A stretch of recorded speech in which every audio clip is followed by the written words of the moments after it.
নমস্কার। আজকে এমন একটা ভর্তার রেসিপি দেখাবো আপনাদের, যেটা আগে কখনো খাননি। প্রথমে চিংড়ি মাছগুলোকে ভালো করে ভেজে নিচ্ছি।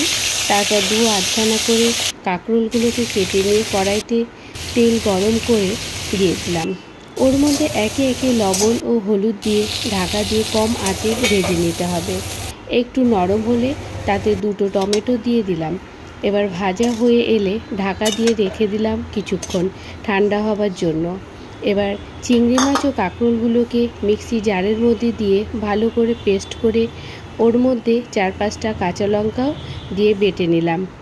3-4টে পেঁয়াজ কুচি করে নিয়ে স্বাদ মতো লবণ ও তেল দিয়ে এবং মুখে পড়ার মতো কতগুলো চিংড়ি মাছ কুচি করে একসাথে মেখে নিলাম। এইভাবে গরম ভাতে একবার খেয়ে দেখুন, আর কিছু লাগবে না, জাস্ট জমে যাবে। এখন তো সবারই প্রায় জ্বর হচ্ছে, মুখে স্বাদ থাকে না, তবে এই ভর্তাটা বানিয়ে খেয়ে দেখুন, মুখে রুচি ফিরবে।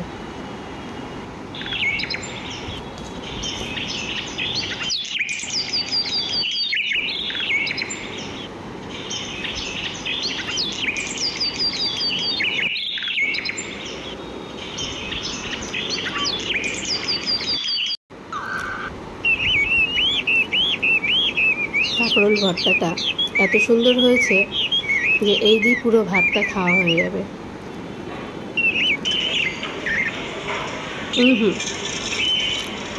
আর কিছু লাগবেই না।